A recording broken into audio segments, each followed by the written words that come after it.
ہم تو رکھتے ہیں مسلمانوں کا دین، دل سے ہے خدا میں ختم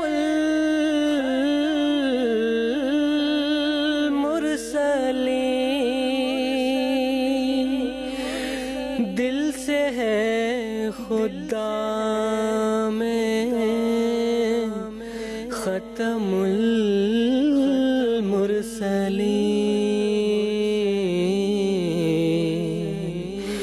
ختم المرسلین۔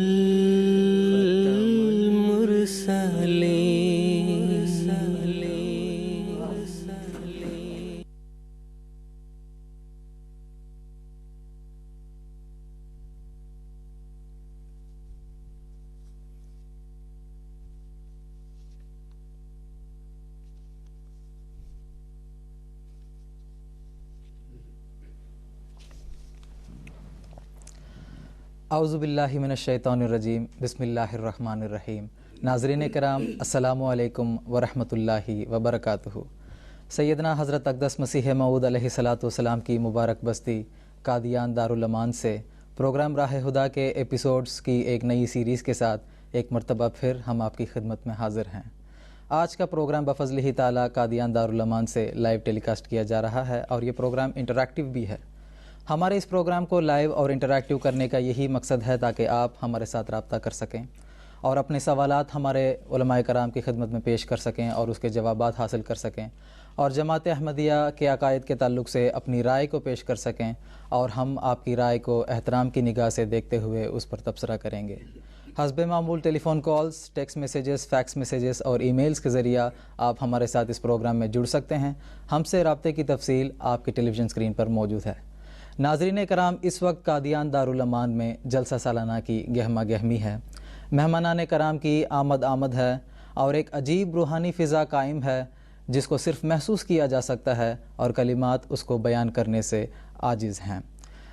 سیدنا حضرت امیر المؤمنین خلیفۃ المسیح الخامس ایدہ اللہ تعالی بنصرہ العزیز کی اجازت و منظوری سے امسال قادیان دارالامان میں مورخہ 29 تا 31 دسمبر 2012 جلسہ سالانہ کا شایان شان طریق پر انعقاد کیا جا رہا ہے انشاءاللہ العزیز۔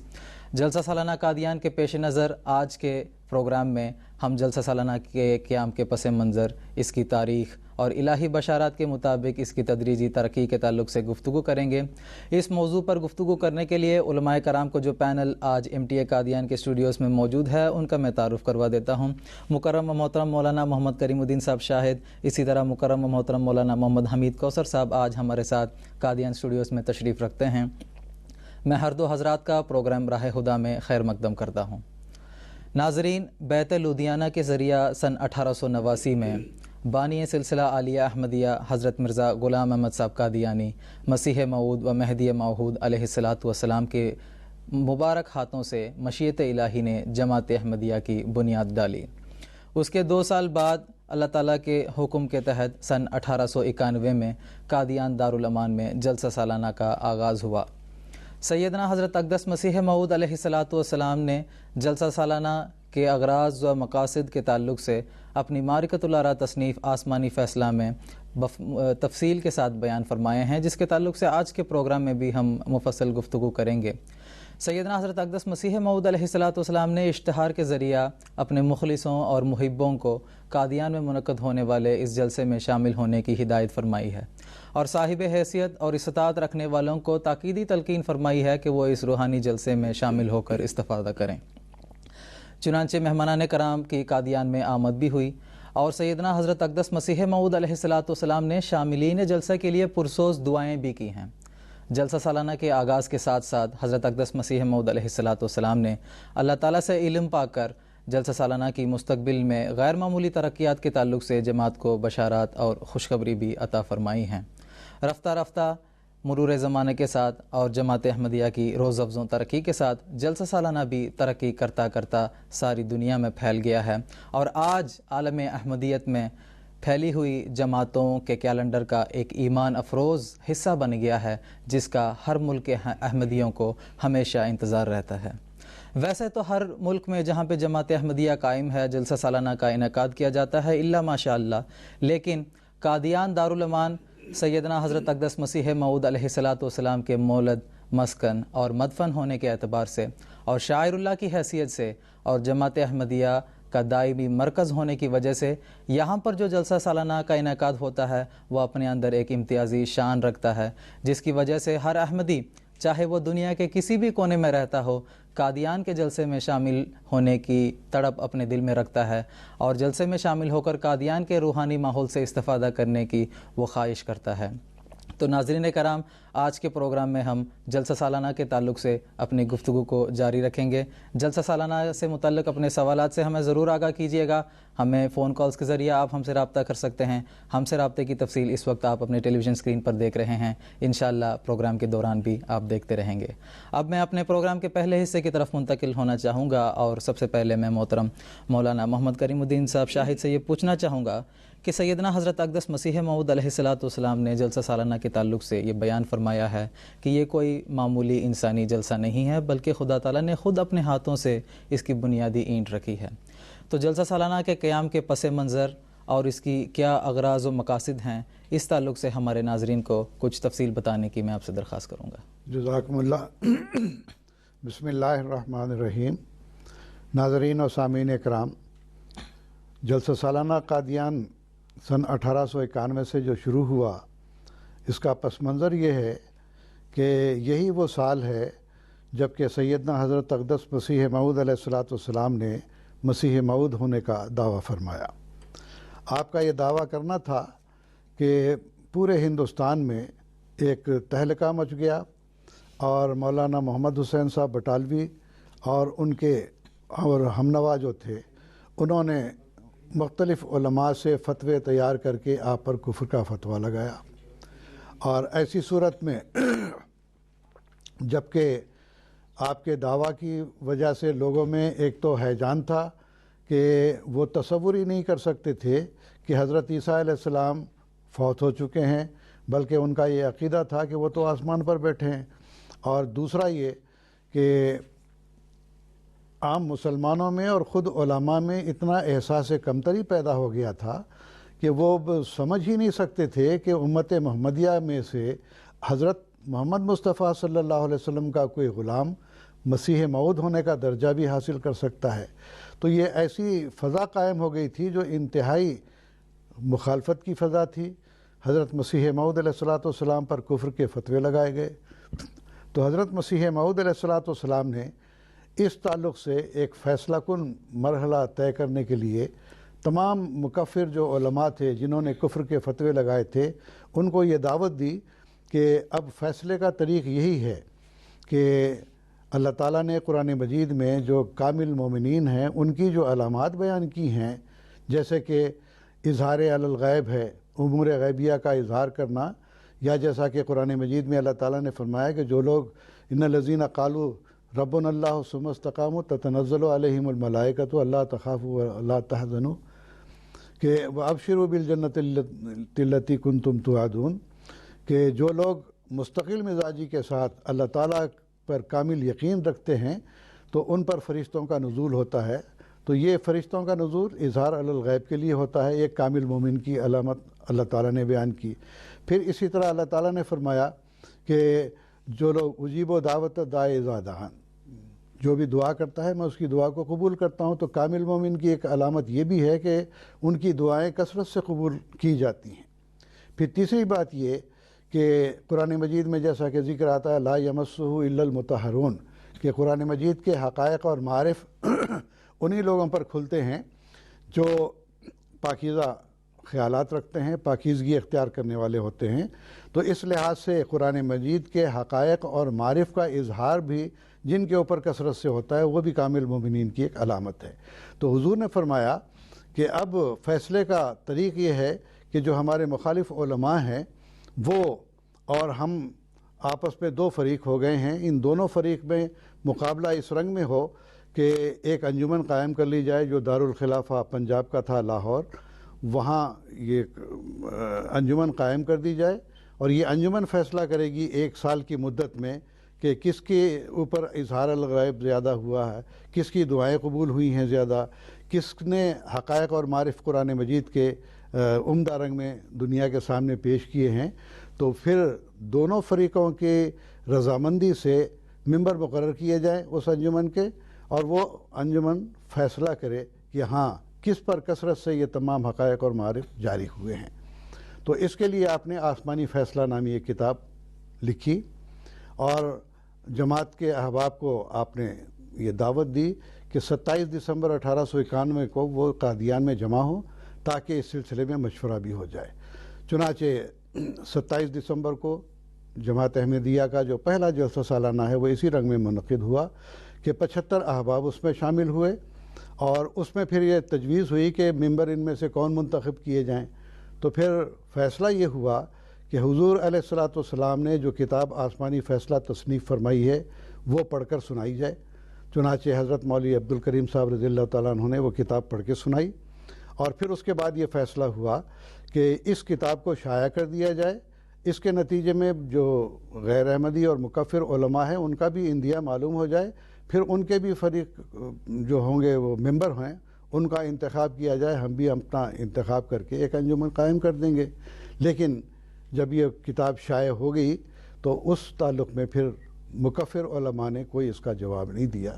تو بہرحال یہ پہلا جلسہ سالانہ تھا، پس منظر اس کا یہ تھا، اور اس میں 75 احباب جو شامل ہوئے اسی میں پھر حضرت مسیح موعود علیہ الصلوۃ والسلام نے آسمانی فیصلے میں ایک اشتہار دیا کہ آئندہ جب بھی 27 دسمبر کی تاریخ آئے گی ہماری زندگی میں تو 27، 28، 29 3 دن عام طور پر جلسہ سالانہ منعقد کیا کریں گے جس میں احباب تشریف لائیں، اور خلاصہ اس کا یہ بیان کیا گیا کہ اس میں حقائق اور معارف قرآنیہ جو ہیں ان کا اظہار کیا جائے گا، اور دینی مشاغل ان کے اندر ہوں گے، اور احباب جماعت ایک دوسرے کو مل کے ایک دوسرے سے تعارف حاصل کر لیں گے، اخوت اور محبت اور تودد یہ بڑھے گا۔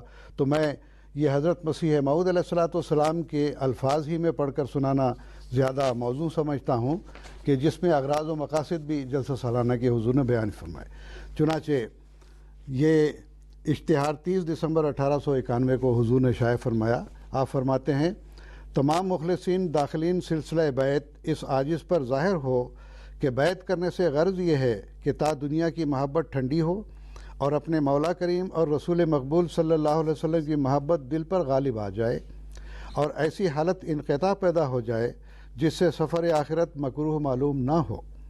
لیکن اس غرض کے حصول کے لیے صحبت میں رہنا اور ایک حصہ اپنی عمر کا اس راہ میں خرچ کرنا ضروری ہے۔ تو پہلی بات یہ ہوئی کہ جب معمور من اللہ کی صحبت میں آ کر انسان رہے گا تو اس کی نتیجے میں برکات حاصل ہوتی ہیں۔ پھر حضور فرماتے ہیں، تا اگر خدا تعالیٰ چاہے تو کسی برہان یقینی کے مشاہدہ سے کمزوری اور ضعف اور کسل دور ہو اور یقین کامل پیدا ہو کر ذوق اور شوق اور ولولِ عشق پیدا ہو جائے، سو اس بات کے لیے ہمیشہ فکر رکھنا چاہیے اور کرنا چاہیے کہ خدا تعالیٰ یہ توفیق بخشے، اور جب تک یہ توفیق حاصل نہ ہو کبھی کبھی ضرور ملنا چاہیے۔ تو ملاقات کا یہ فائدہ ہے، جیسا کہ قرآن میں بھی آتا ہے، کونوا مع الصادقین، صادقوں کی صحبت اختیار کرو۔